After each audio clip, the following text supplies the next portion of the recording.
Fraction, fraction को हिंदी में हम भिन्न भी कहते हैं। ठीक है, क्या कहते हैं? भिन्न किस्म। और फ्रैक्शन बोलते हैं हम इंग्लिश में। तो जिस तरह हमने लिखा 2/4, 2/4, तो ये ऊपर वाला जो हमारा वर्ड है इसको हम बोलते हैं अंश, और इंग्लिश में बोलते हैं न्यूमिनेटर। न्यूमिनेटर का हम यहाँ पर एन लिख देंगे, और ये है हमारा डेनोमिनेटर। डेनोमिनेटर मतलब हर। तो इम्प्रॉपर जो होते हैं फ्रैक्शन हमारे, उसमें ऊपर की डिजिट बड़ी होती है और नीचे की डिजिट छोटी होती है। ये क्या होते हैं? इम्प्रॉपर।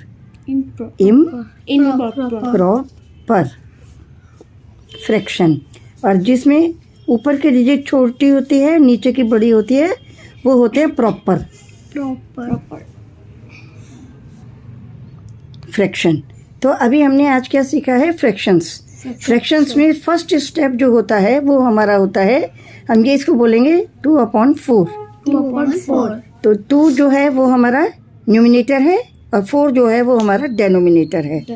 तो जब इम्प्रॉपर फ्रैक्शन होता है तो उसमें ऊपर की डिजिट बड़ी होती है और नीचे की डिजिट स्मॉल होती है। और फिर ये है हमारा प्रॉपर। प्रॉपर में ऊपर की डिजिट स्मॉल और नीचे की बड़ी होगी। इसके अलावा होता है हमारा यूनिट।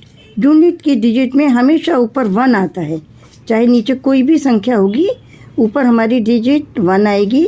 तो ये हमारा होगा यूनिट फ्रैक्शन। Unit fraction. अब इसको हमें क्या करना होता है? जो हमारा इम्प्रॉपर होता है, इम्प्रॉपर मतलब हमने लिखा 7/3, ये हमारा क्या है? Improper fraction.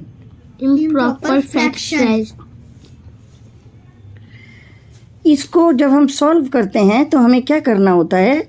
जो हमारा न्यूमिनेटर है इसको हम ऊपर रख के और डेनोमिनेटर से हम इसको डिवाइड कर देते हैं। 3 2 6, 1 हमारा लेस बचा। तो जो हमारा आंसर आता है, जो क्वेश्चन होता है, उसको हम सेंटर में लिखते हैं, जो रिमाइंडर होता है उसको ऊपर लिखते हैं, और जिससे हम डिवाइड करते हैं उसको हम नीचे लिखते हैं। इसको हम बोलेंगे 2 and 1/3।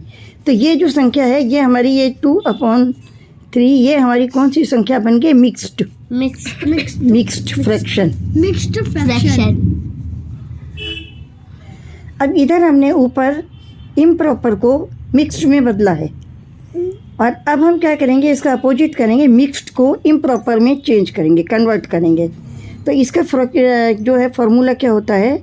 जो हमारा ये सेंटर की डिजिट है इसको हम फर्स्ट लिखेंगे, फिर हम डेनोमिनेटर लिखेंगे, फिर हम प्लस लगा के न्यूमिनेटर लिखेंगे, और जो डेनोमिनेटर है वो नीचे आ जाएगा। तो इसमें हमने क्या किया है?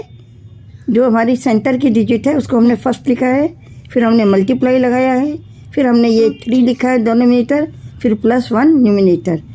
तो 2 3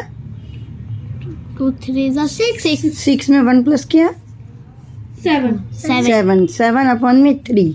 तो अब बच्चों आप देख रहे हो कि यहाँ पर 7 जो है बड़ी डिजिट है, 3 जो है वो छोटी डिजिट है। तो ये हो गया हमारी इम्प्रॉपर। कौन सी हो गई? इम्प्रॉपर। तो अभी आपने देखा कि आज हमने, अब हम पूरा का पूरा अपना चैप्टर दोबारा रिपीट करते हैं, क्योंकि अब पेपर आ रहे हैं और ये फ्रैक्शंस के सम जरूर आते हैं आपके पेपर में। तो आप ध्यान देंगे कि सबसे पहले हमने लिखा फ्रैक्शन। फ्रैक्शन में हमने क्या किया है? डिजिट आपको बताइए 2/4। तो 2 क्या है? ये न्यूमिनेटर है, और D क्या है? 4 क्या है? आपका डेनोमिनेटर है। इसको हिंदी में अंश बोलते हैं और इसको हिंदी में हर बोलते हैं, और फ्रैक्शन को हिंदी में बोलते हैं भिन्न। तो ये है हमारा इम्प्रॉपर। इम्प्रॉपर में हमेशा ऊपर डिजिट बड़ी होती है, नीचे छोटी होती है, ये लार्ज और ये स्मॉल। ठीक है। और प्रॉपर में ऊपर क्या होगा? स्मॉल, नीचे लार्ज, बिग। और जो यूनिट फ्रैक्शन होते हैं इनकी क्या पहचान है? कि इसमें हमेशा 1 ऊपर आता है, नीचे कुछ भी हो, डेनोमिनेटर कुछ भी हो सकता है, लेकिन न्यूमिनेटर इसमें हमेशा 1 आएगा। अब इसी तरह से फिर हम आई इम्प्रॉपर फ्रैक्शन को, हमने लिखा 7/3।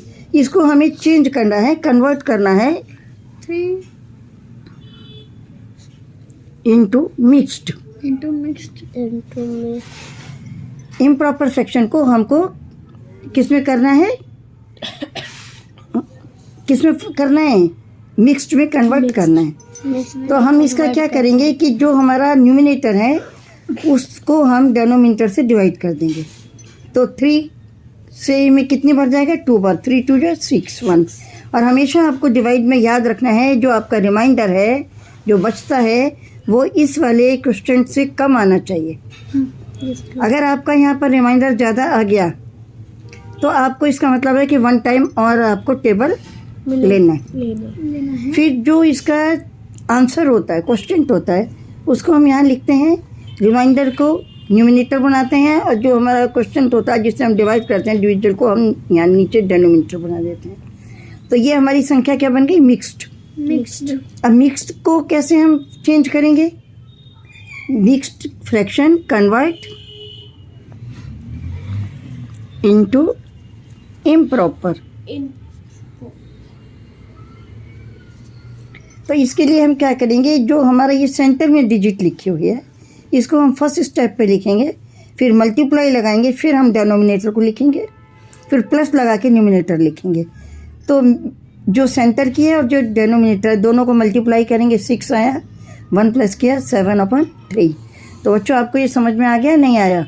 यस मैम, आ गया। Okay, thank you.